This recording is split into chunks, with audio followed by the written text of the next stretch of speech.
салом бинандагони гиромӣ, нашри навбатии барномаи иттилооти ахборро мустақиман манзури шумо менамоем.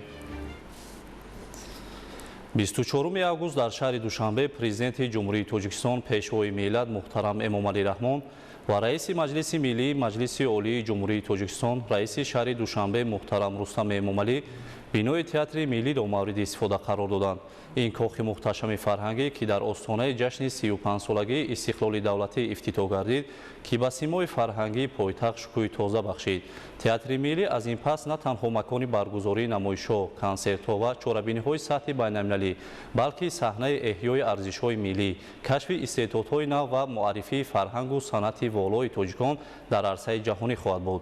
Ин шоҳкории меъморию фарҳангӣ ба наслҳои имрӯз ва оянда ҳамчун рамзи созандагӣ, худшиносии миллӣ, эҳтиром ба таъриху тамаддун ва эътимод ба фардои дурахшони Тоҷикистон хизмат хоҳад кард. 24 август президенти ҷумҳурии Тоҷикистон, пешвои миллат муҳтарам Эмомалӣ Раҳмон ва раиси Маҷлиси Миллии Маҷлиси Олии Ҷумҳурии Тоҷикистон, раиси шаҳри Душанбе муҳтарам Рустами Эмомалӣ дар пойтахти мамлакат шаҳри Душанбе бинои муҳташаму бошукӯҳи театри миллиро мавриди истифода қарор доданд. ифтитоҳи ин кохи бошукӯҳи фарҳангу ҳунар барои мардуми Тоҷикистон рӯйдоди муҳим ва хотирмон ба ҳисоб меравад.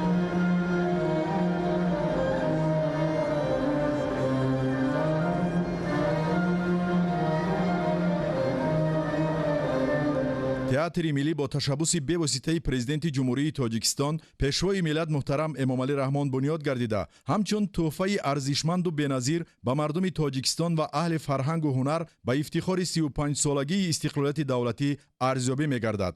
баъди ифтитоҳ пешвои муаззами миллат, президенти ҷумҳурии Тоҷикистон муҳтарам Эмомалӣ Раҳмон ва раиси шаҳри Душанбе муҳтарам Рустами Эмомалӣ дар китоби меҳмонони олиқадр бо таманниёти нек нахустин соядаст ва имзо гузоштанд. театри миллии Тоҷикистон бо тарҳи нодир, меъмории муосир ва ороиши миллӣ дар маркази пойтахт қомат афрохта ба яке аз бузургтарин ва зеботарин муассисаҳои театрии минтақа табдил ёфтааст. андешаи меъморӣ ва ороиши ин кохи ҳунар бо пешниҳодҳои пешвои миллат муҳтарам Эмомалӣ Раҳмон сарчашма гирифтааст. театри миллӣ акнун танҳо як бинои наву муосир нест, он қасри бузурги санъат, макони эҷод, саҳнаи орзуҳо ва рамзи эҳтиром ба фарҳанги оламшумул мебошад.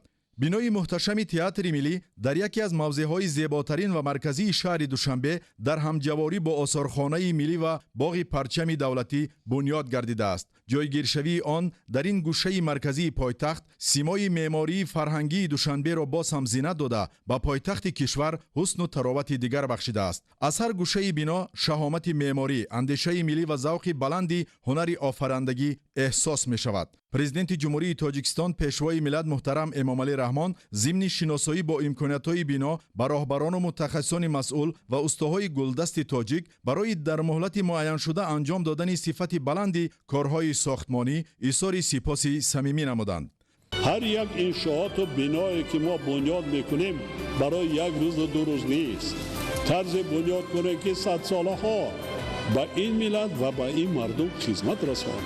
дар тарҳу ороиши театри миллӣ меъмории муосир бо унсурҳои нодири санъати тоҷикона бо ҳам омадааст. нақшу нигор, ҷузъиёти ороишӣ, шаклу тарҳи толорҳо, ороиши дохилию берунӣ ва унсурҳои бадеӣ бо назардошти фарҳанги миллӣ ва талаботи меъмории муосир иҷро шудаанд. ин ҷо метавон пайванди таъриху тамаддуни чандин ҳазорсолаи миллати тоҷикро бо дастовардҳои меъморӣ ва технологияҳои замони муосир ба таври равшан мушоҳида кард. барои бунёд ва таҷҳизонидани ин иншооти бузурги фарҳангӣ аз беҳтарин маводи сохтмонӣ ва ороишӣ, техникаву таҷҳизоти муосир истифода гардидааст. аммо паси ин шаҳомати имрӯз як роҳи тӯлонии заҳмат, меҳнат ва талош меистад. сохтмони ин қасри бузурги фарҳангӣ 11 сол қабл оғоз ёфта буд. 17 марти соли 2015 президенти ҷумҳурии Тоҷикистон, пешвои миллат муҳтарам Эмомалӣ Раҳмон дар вазъияти тантанавӣ хишти аввали театри миллии Тоҷикистонро гузошта ба корҳои сохтмонӣ оғоз бахшиданд. аз ҳамон рӯз сохтмончиён, муҳандисон, меъморон, тароҳон, мутахассисон ва устоҳои моҳир даст ба кор шуданд. солҳо сипарӣ гардиданд. санг бар санг, хишт бар хишт ва нақш бар нақш қасри бузурги фарҳангӣ қомат афрохт. имрӯз натиҷаи он меҳнати созанда пеши назари сокинони пойтахт ва меҳмонони кишвар қарор дорад. мардуми оилаи тавор мо тоҷикон шаҳрсозу шаҳрдор будем, меъмор будем. роҳи тай кардаи мо дар зарфи қариб 35 соли гузашта بر علا نشان داد که مردم شریف تاجیکستان به انجام کارهای بزرگ قادرند. وطن خویش را صدقاً دوست می‌دارند و برای حمایت استقلال و آزادی سرزمین اجدادی خود همیشه آماده. بینای تئاتر ملی از 7 آشیانه، 2 آشیانه زیرزمینی و 5 آشیانه روی زمینی عبارت بوده. بلندی آن به 35 متر میرسد. برای بنیاد آن 3 هکتار زمین جدا گردیده است، اما رقم ها تنها یک قسمتی شهامت این انشاءات را نشان میدهند. شکوه واقعی تئاتر ملی در فضای داخلی آن در تالارهای بزرگ، صحنه‌های معاصر و امکانیت‌های وسیع ایجادی تجسم می‌یابد. تئاتر ملی دارای 3 تالار اساسی و شماره زیادی تالار و حجره‌های یاریرسان میباشد. تالار اساسی برای 2500 تماشابین پیش بینی گردیده است. تالاری که میتواند هزاران نفر را در یک وقت به عالم سحرانگیز صنعت معماری و شهرسازی تاجیکان وارد سازد. همون روزی که جناب عالی همینجا 3 اپریل حضور داشتن، محترم جناب عالی گفتن که شاکلان من آخر تئاتر میشینم، از اینجا یگان حافظ یا یگان برنده به بلندگویک گپ زند باید من شنوم. صحنه بزرگ و جای مخصوص برای ارکستر امکانیت فراهم می‌آورد که در اینجا نمایشنامه‌های تئاتری، اپرا، بالت، کنسرت‌های سیمفونی و دیگر چوربینی‌های سطح بلند فرهنگی برگزار گردند. بلندی تالار اساسی 18 متر را تشکیل داده، طرح آن با نظرداشت طلبات معاصر صنعت صحنوی تهیه شده است. در برابر تالار اساسی 2 تالار دیگر نیز برای برگزاری چوربینی‌های فرهنگی و معرفتی، کنفرانس‌ها و کنسرت‌ها پیش بینی گردیدند. سینخرون پریود یعنی که در اینجا وقتی که مجلس‌ها یا کنفرانس‌های بین‌المللی برگزار می‌گردند، پورا ترجمانان از دو طرف می‌توانند که با تمام زبان‌ها یعنی که ترجمه کنند. یکی از آنها 1000 جای نشست و تالار کنفرانس برای 1115 نفر پیش بینی گردیده است. همین طور تئاتر ملی میتواند همزمان میزبان چاره‌بینی‌های گوناگون فرهنگی و سیاسی باشد. اما این قصر فرهنگ تنها برای تماشای نمایش‌ها ساخته نشده است. در بینای تئاتر حجره‌های تمرین سرایندگان و گروه‌های همسرایان، سیخ‌های پردازدهی، لباسدوزی و پایافزالدوزی، اتاق‌های روشنیدهی، استودیوهای ثبت ویدیو و آودیو و دیگر بخش‌های ضروری جایگیر شدند. در آشیانه‌های گوناگون بنا حجره‌های کاری مأموریت، آثارخانه تئاتر، جای برای نمایش مصوره‌ها، تالارهای قبول مهمانان عالی‌قدر، مجلسگاه و دیگر انشاءات خدمترسان موجودند. یعنی در اینجا تنها اثری صحنوی نمایش داده نمی‌شود. آن از اندیشه آغاز شده در همان محیط آفریده، تهیه و به صحنه برآورده می شود. برای هنرمندان و کارمندان تئاتر شرایط مناسب و زمانوی کاری فراهم آورده شده است. هر یک جزء این مجموعه بزرگ به آن روانه شده است که ایجادکار بتواند به خاطر جمع و امکانیت‌های ضروری اثر نو آفرد. در 3 تالار میتواند برابر 3 چوربینی دایر شود که یکیش به دیگرش خلل نمیرساند. هم از جهت اکوستیکا یعنی شنوایی یا صدا، هم از جهت بینیش دیدن یعنی صحنه برای نمایان بودن صحنه، عملهای صحنه برای نمایان بودن به تماشابین، همه شرایط موافق است. همش سنجیده شدگی است. متخصصان بهترین دنیا اومده کار کرده هستند یک جا با متخصصان تاجیک. ما امروز شاهدی واقعی مهمی فرهنگی در حیات سیاسی کشورمان گردیدیم. در قطار صدها انشاءات مهم جشنی که بخشیده به 35 سالگی استقلال دولتی جمهوری تاجیکستان ساخته مورد استفاده بری قرار داده می شوند. تئاتر ملی نیز مورد بهره برداری قرار گرفت. دستان مبارک معمار وحدت ملی و دولتداری نوین تاجیکان محترم امام علی رحمان پرده را از روی لمحه خاطره این بینای محتشم تاریخی برداشتند و در تاریخ نوین تاجیکان یک صفحه نو بازگردید. چرا یک صفحه نو میگویم؟ زیرا من چنین اندیشه دارم که با افتتاح تئاتر ملی در فرهنگ و تمدن ملیمان یک صحیفه نو، یک مرحله نوی رشد باز خواهد گردید. اون امکانیت های نوی که در تئاتر ملی به وجود آمد این ما اهل هنر رو موظف میگرداند که باز هم برای بالا بردن معنویات کشورمون بهر گلگل شکوفی وطن عزیزمون خدمت دوچند نماییم. این تحفه جناب عالی نه تنها به اهل هنر و فرهنگ تاجیکستان بلکه یک هدیه بی‌نظیر به تمام خلق تاجیکستان می باشد که نه برای امروز بلکه آینده ها نیز خدمت میکند. ما برای این تحفهشون از جناب عالی خیلی منتدار هستیم و تشکر اهل هنر رو به آن کس میرسانیم. هر یک جزء این مجموعه بزرگ به آن روانه شده است که ایجادکار بتواند با خاطر جمع و امکانیت‌های ضروری اثر نو آفرد. تئاتر ملی با 17 لیفت مسافربر و بارکش و 6 اسکالاتر تامین گردیده برای مهمانان مهمانخانه با 136 جای خواب و استراحت نیز پیش بینی شده است. در دو آشیانه زیرزمینی توقفگاه برای 250 نقلیات و حجره‌های زیادی تکنیکی و یاریرسان جایگیر شدند. بنا با نظام‌های معاصر گرمیدهی، هوا تازه‌کنی و دیگر تجهیزات مهندسی مجهز گردیده است. همه این امکانیت‌ها تئاتر ملی را به یک مجموعه مکمل فرهنگی تبدیل می‌دهند. از نگاه تکنیکی نظام این تئاتر واقعا نادر است. من آن را یکی از بهترین سیستم‌هایی می‌دانم که تا امروز در تطبیق آنها اشتراک کرده‌اند. ولی بزرگی این انشاءات تنها در اندازه و تجهیزات آن نیست. بزرگی واقعی آن در اصالت فرهنگی تئاتر ملی می باشد. فرهنگ آینه ملت است. صحنه باشد مکان است که در آن تاریخ، آرمان، محبت به وطن، ارزش‌های انسانی و سبق‌های زندگی با زبان و فرهنگ صنعت به تماشابین رسانیده می شود.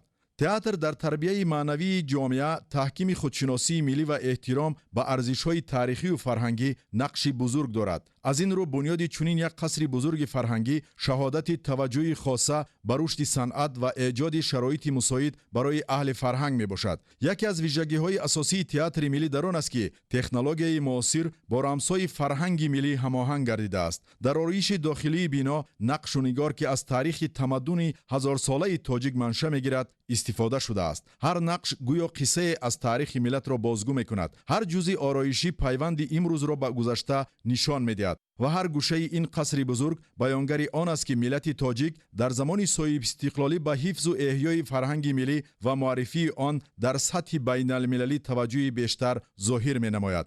در دوران صاحب استقلالی برای رشد علم و فرهنگ و فعالیت مؤسسه‌های فرهنگی و هنری تدبیرهای زیاد عملی گردیدند. در این سالها یک قطار مؤسسه‌های تئاتری تأسیس یافته بناهای تئاترهای موجوده تعمیر و نوسازی گردیدند. همه این اقدام‌ها به یک هدف مهم، رشد صنعت، دستگیری اهل فرهنگ و فراهم آوردن شرایط مناسب برای ایجاد روانه شدند. اینجا صحنه برای ایجاد اثرهای بزرگ و افاده آرمان‌های ملی آماده است. اینجا امکانیت برای تربیت استعدادها فراهم شده است. در این مکان میتوان بهترین صحیفه‌های تاریخ ملت را به صحنه آورد. در اینجا میتوان از قهرمان‌های تاریخی، چهره‌های برجسته تاریخ و ادبیات و فرهنگ، زندگی مردم و آرمان‌های نسل امروز اثرهای جاودانه آفرید.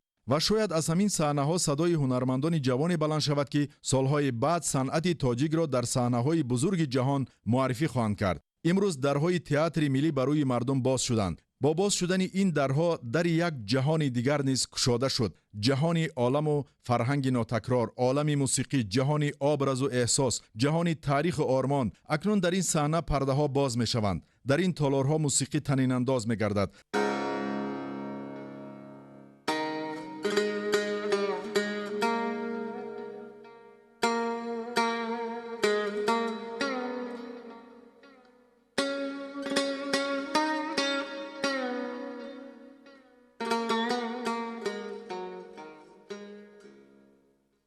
نخست استادی استادان خونیا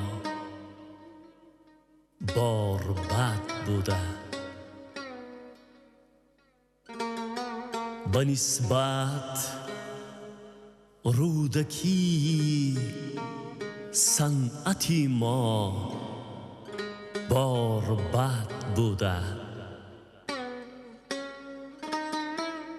گرفته اندر عالم راهی عود و بربط و قانون سراسر عالمی را بار بد پیموده با ناخون.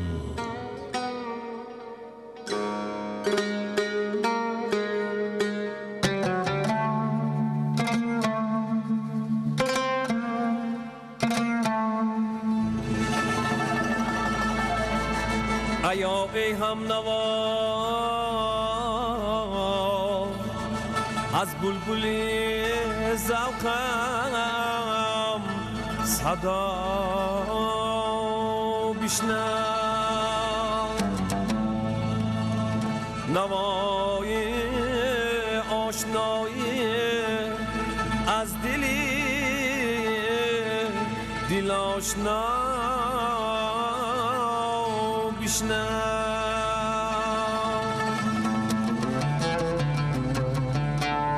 به وصفی کشوری آزاده ای آزاد پیوسته،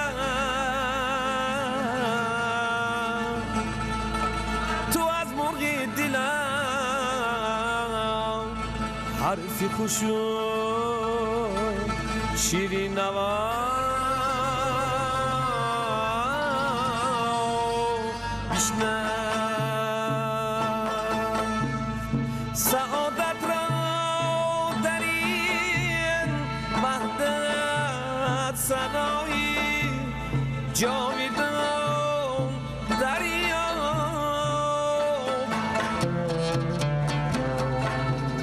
مگو از من مگو از تو سخن دیگر زیما بیشتر.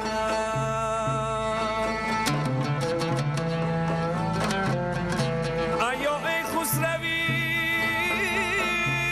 دورم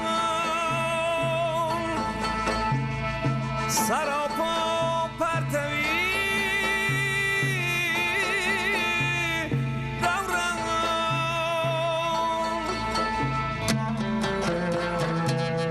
سرودی بختی خلقم تا سریا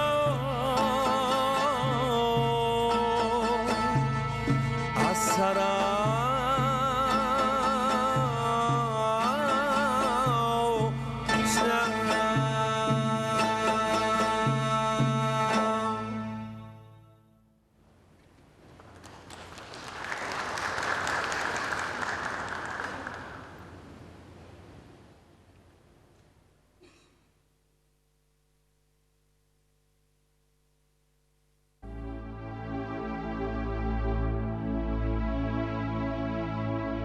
ای دوست بیا که عید استقلال است، از هر طرف نوید استقلال است.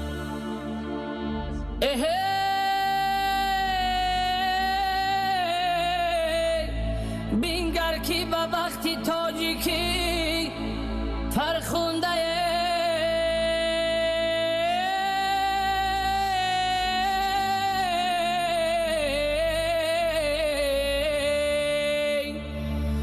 گرمی و صفای شد استقلال است، گرمی و صفای شد استقلال است.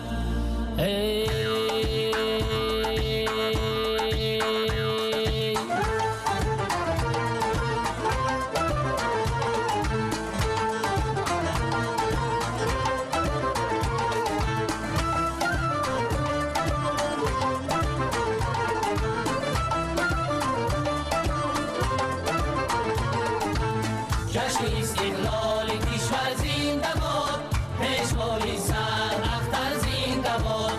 جشن استقلال کشور زنده باد، پیشوای سر اختر زنده باد.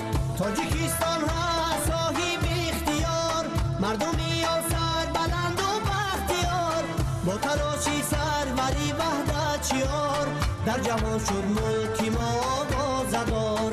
با تلاشی سروری وحدت شیار، در جهان شد ملک ما آوازدار. ندار. جشن استقلال کشور زنده باد، پیشوای صد اختر زنده باد.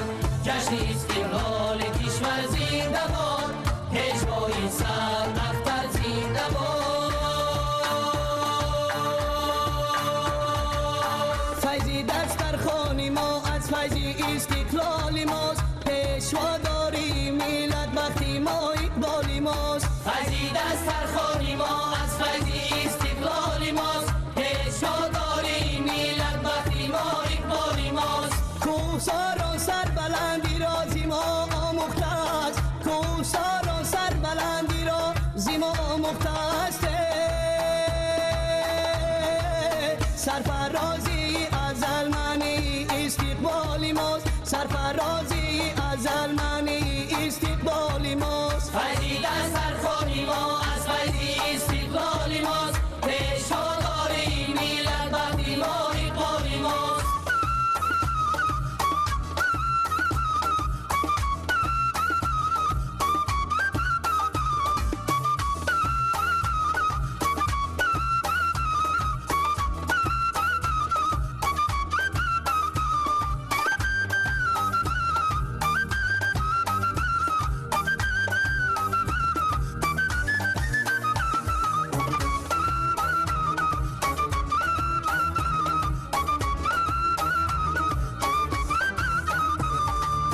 جلوه‌ای رنگی کمان از نور استقلال ماست، بال افشان بر سما از بخت و از اقبال ماست. چون چکر پوشان کلابی برافزاید دلم، حرفی مهر و سرفرازی ها به استقبال ماست.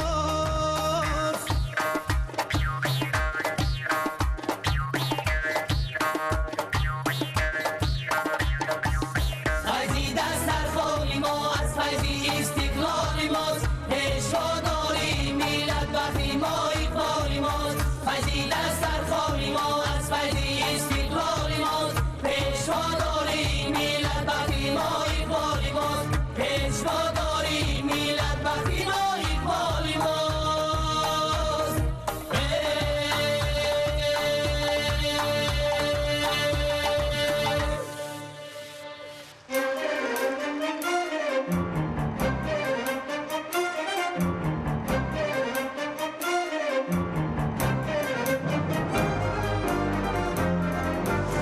اندر این روزی پر از نور و ضیا، قصری به مثل است تقدیم شما. جشن استقلال و این کاخ مراد، همچنان عزم شما پاینده باد. هر جا سری ما بلند از سروری ماست، هر جا رهی ما سفید از رهبری ماست. آزاد وطن زی پیش وا شد چو صدف، آسوده در این صدف نکو گوهری ماست. پیشوا پیشوا پیشوا.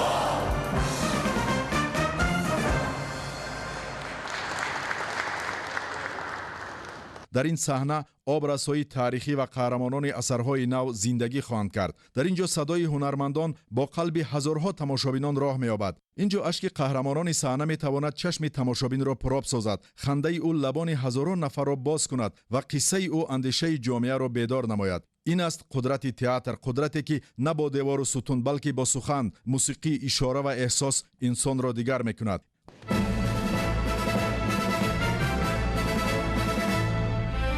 نوشتم به صد رنج 30 سال و 5 یک شاهنامه چو به میز گنج. ایا سروری کار و کردار سنج، تو هم مثل بنده به 30 سال و 5 بسا رنج بردی برای وطن.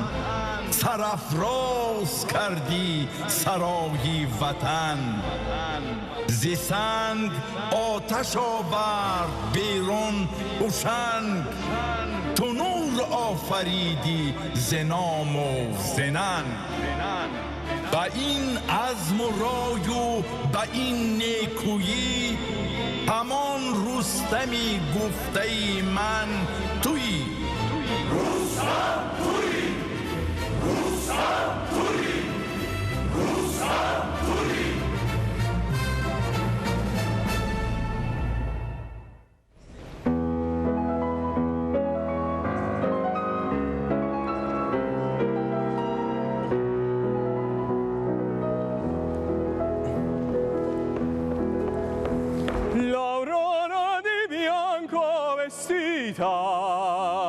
Già l'uscio dischiude al gran sol, di già con le rose sue dita carezza dei fiori lo stuol, commosso da un fremito arcano, l'intorno il creato già par, e tu non ti desti ed invano mi sto qui dolente a cantar. Metti anche tu la veste bianca e schiudi l'uscio al tuo cantor, ove non sei la luce manca, ove tu sei nasce l'amor.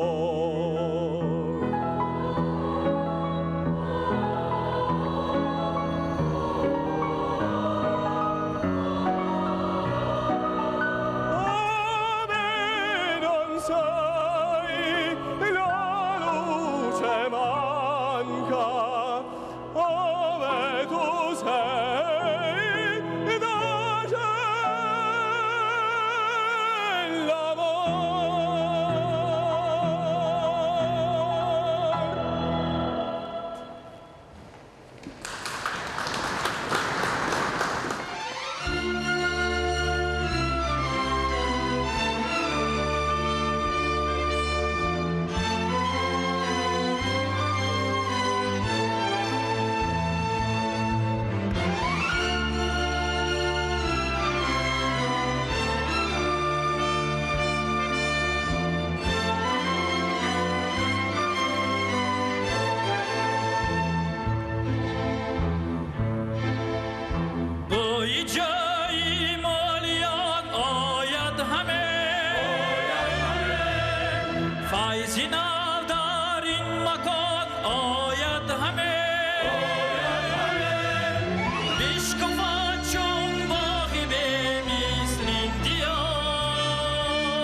аз ин пас театри миллӣ метавонад ба макони баргузории муҳимтарин чорабиниҳои фарҳангӣ, фестивалҳо, намоишҳои театрӣ, опера, балет, консертҳои симфонӣ ва барномаҳои байналмилалӣ табдил ёбад. он метавонад тоҷикистонро дар арсаи байналмилалӣ ҳамчун кишвари дорои фарҳанги ғанӣ, санъати баланд ва тамаддуни қадима боз ҳам бештар муаррифӣ намояд. аз хишти аввал то пардаи аввал, аз сохтмон то саҳна, аз нақша то воқеият, аз заҳмати бунёдкорон то эҷоди ҳунармандон. ин аст роҳи тайкардаи театри миллӣ, роҳе ки 11 сол пеш бо гузоштани хишти аввал оғоз ёфт ва имрӯз ба оғози як давраи нав расид. давраи нав, давраи зиндагии воқеии театр, давраи офаридани намоишҳои нав, давраи кашфи истеъдодҳои нав, давраи рӯи саҳна овардани қаҳрамонони таърих ва образҳои ҷовидонаи адабиёти тоҷик, давраи муаррифии фарҳанги миллӣ дар саҳнаҳои бузурги ҷаҳон. шояд солҳои баъд вақте пардаи ин саҳна боз мешавад, тамошобин дар паси ҳар намоиш заҳмати ҳазорон нафарро ба ёд орад, заҳмати онҳое ки ин қасрро бунёд карданд, то имрӯз ҳунармандон дар он орзуҳои худро ба саҳна оваранд. театри миллӣ акнун як бино нест, он макони ҳифзи арзишҳои миллӣ, тарбияи маънавии наслҳо ва муаррифии таъриху тамаддуни тоҷикон мебошад. бунёди театри миллӣ аз рӯзҳои аввал барои кормандони ширкати ТГМ масъулияти бузург ва мояи ифтихор буд. иншоот дорои тарҳи нодир ва меъмории муосир мебошад. ҳар як марҳилаи сохтмон аз мутахассисон маҳорати баланд, заҳмати пайваста ва муносибати ҷиддиро талаб мекард. маҳз бо талошу кӯшиши шабонарӯзии кормандон ин лоиҳаи бузург ба таври шоиста амалӣ гардид. дастуру ҳидоятҳои пешвои миллат муҳтарам Эмомалӣ Раҳмон барои бо сифати баланд ва ҷавобгӯ ба талаботи муосири меъморӣ бунёд гардидани театри миллӣ роҳнамо буданд.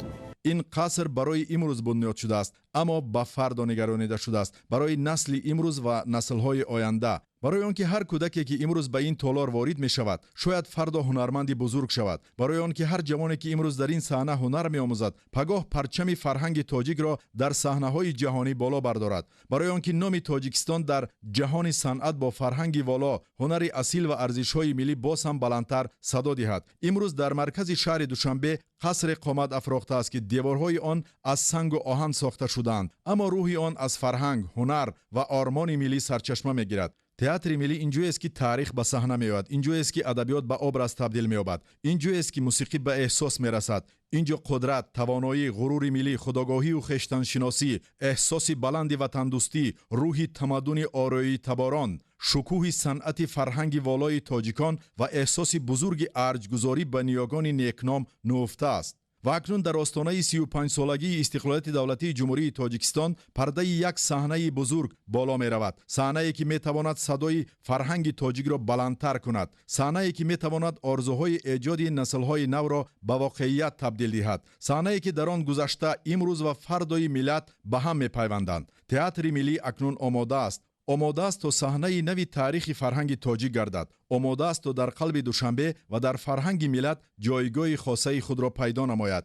ин шоҳкорӣ ва мӯъҷизаи аср аст, вале ҳеҷ дастгоҳи муосири наворбардорӣ ин шукӯҳу шаҳоматро бо тамоми ҷузъиёташ нишон дода наметавонад. танҳо бо чашму қалбҳои пур аз муҳаббату ифтихор аз ин диёр, аз ин пешвои созандаю бунёдкор ва халқи соҳибтамаддуну шаҳрсози ориёи табор метавон аз наздик ин кохи бегазандро диду ангушти ҳайрат газида ба ояндаи боз ҳам дурахшони ватан эътимод баст.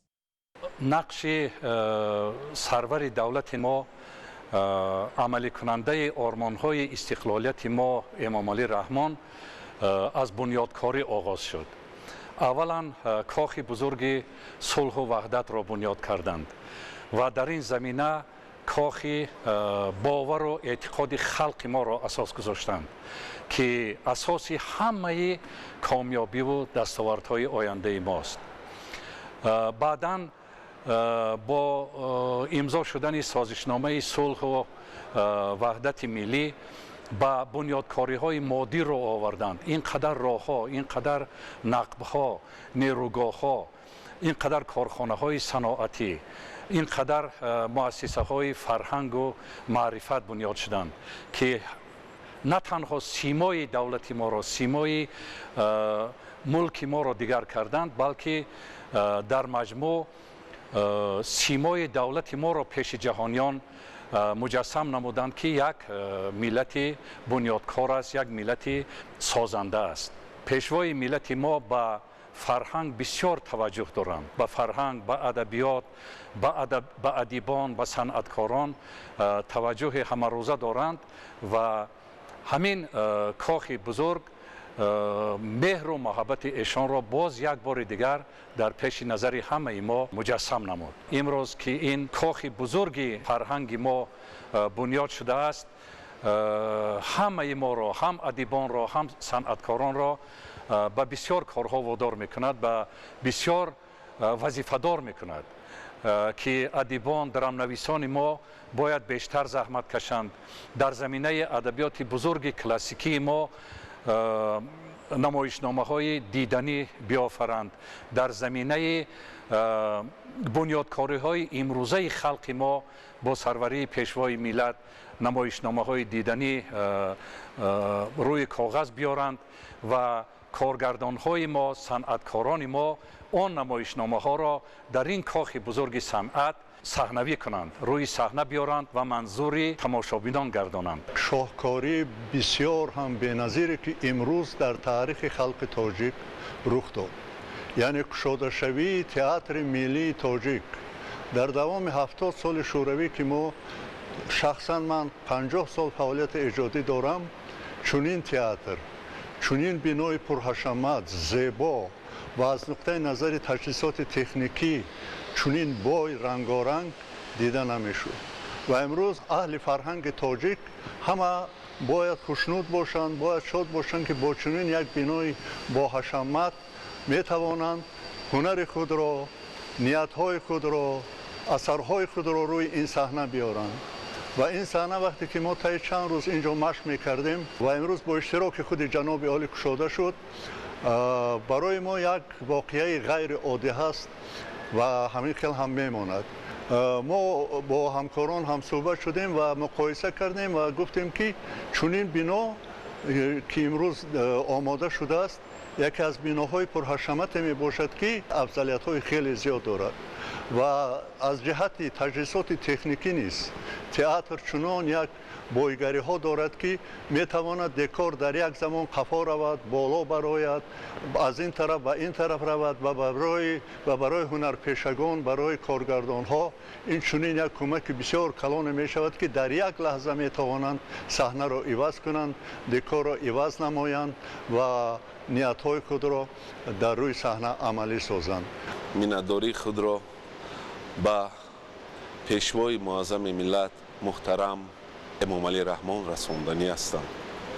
از نام اهل فرهنگ و صنعت جمهوری تاجیکستان گفتنی آن را دارم که پیشوای معظم ملت ما محترم امام رحمان این درگاه هنر را برای نسل‌های آینده تاجیکستان بنیاد کرده است. افتخار از آن میکنم که ما ایجادکارا، صنعتکارا، فرهنگ شناسان از این تالار استفاده میبریم و در این تالارهای تئاتر ملی نمایش‌های بزرگ به مانند اپرا، بالت، اپرتا، کنسرت‌های سیمفونی، اینچنین ما میتوانیم که دراما و دیگر کنسرت‌های یکنوازی و آن نمایش‌ها را بگذاریم که در عرصه جهانی جوابگو باشند. بینای با حشمتی که در ماست اینجا برای هر یکی ما این خرسندی خیلی بیکنار است. شناسنامه هر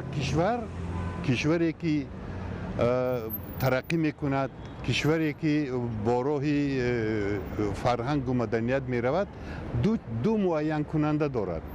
این یکی راه، دیگر تئاتر. منت دارم از سرورمان، از پرزیدنت جمهوری تاجیکستان که با دهانی پر به مردم گفته میتوانم ما تئاتر داریم. انا این است آن یک لحظه حساس ترینه که برای من شخصا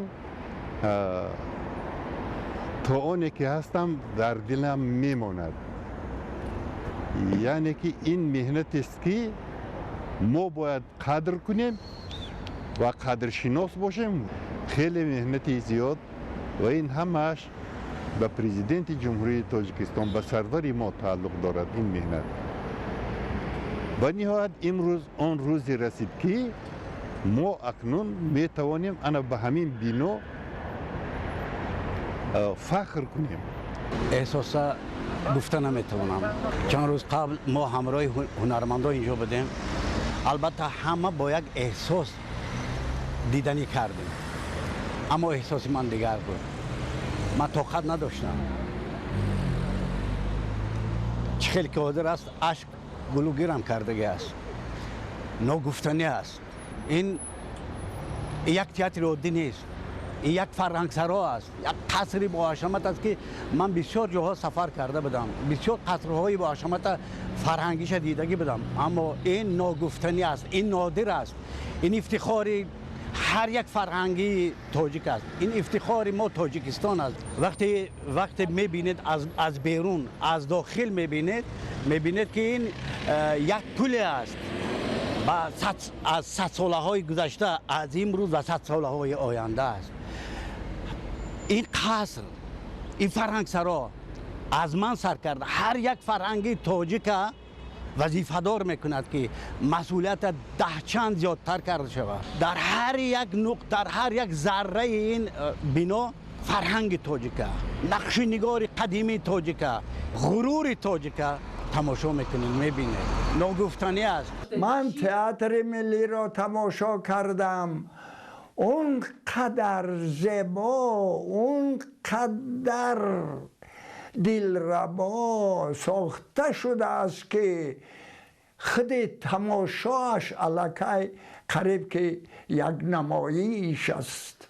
تمام اون کارهای بزرگی که در روی جهان نسبت به همین خیل صحنه ها هست، همه همونها در اینجا تجسم یافتند که این قدر کار من بعد کار هنرپیشه ها خیلی خیلی آسان تر می شود، چون که امکانیت ها فراوانند. барои бо дастовардҳои назаррасу шоиста истиқбол гирифтани ҷашни 35-солагии истиқлоли давлатӣ дар ноҳияи Темурмаррик раванди корҳои созандагию ободонӣ тақвият ёфта, тарҳҳои амалӣ шуданд, ки баҳри зиндагӣ аз ин ҳам беҳтару хубтари мардум равона гардидааст. ҳоло дар деҳаи роҳафзои ноҳия бунёди муассисаҳои томактабӣ ва миёна идома дорад. ҳамкорони мо гузориш медиҳанд. дар деҳаи роҳафзои ноҳияи Темурмалик корҳои созандагӣ ва ободонӣ бо суръати баланд идома доранд. ба истиқболи ҷашни бузурги миллӣ 35-солагии истиқлоли давлатии ҷумҳурии Тоҷикистон бо ташаббуси соҳибкори маҳаллӣ дар деҳа як қатор иншооти муҳими иҷтимоӣ бунёд мешаванд. яке аз иншооти муҳим муассисаи таҳсилоти миёнаи умумии рақами 26 мебошад. бинои нави таълимӣ барои 480 хонанда дар Дуб аст. пешбинӣ шуда аз 17 синфхона иборат аст. дар ин боргоҳи нави илму маърифат барои таълими фанҳои дақиқу табиӣ, омӯзиши забонҳои хориҷӣ ва касбомӯзии хонандагон шароити муносиб фароҳам оварда мешавад. синфхонаҳои химия, биология, физика, география, математика, асосҳои кор бо компютер, омӯзиши забонҳои хориҷӣ ва ҳунаромӯзӣ бо таҷҳизоту воситаҳои зарурӣ таъмин карда мешаванд. ду синфхонаи ҳунаромӯзӣ низ пешбинӣ гардидааст, ки барои аз худ намудани касбу ҳунар ва рушди малакаҳои амалии хонандагон имконияти бештар фароҳам меорад. барои омӯзгорон ҳуҷраҳои корӣ, барои хонандагон китобхонаи анъанавӣ ва электронӣ, нуқтаи хизматрасонии тиббӣ, ошхона, маҷлисгоҳ бо 100 ҷойи нишаст ва толори варзишӣ муҳайё гардидааст. ба рушди варзиш низ таваҷҷӯҳи хос дода шудааст. дар ҳудуди муассиса майдончаи варзишӣ масоҳаташ 350 метри мураббаъ бунёд гардида, дар дохили деҳа низ майдончаи футбол сохта шудааст. ин шароит барои ҷалби наврасон ба варзиш, машқу тамрин ва тарзи ҳаёти солим мусоидат мекунад. дар паҳлӯи мактаб муассисаи таҳсилоти томактабии роҳафзо низ бунёд шудааст.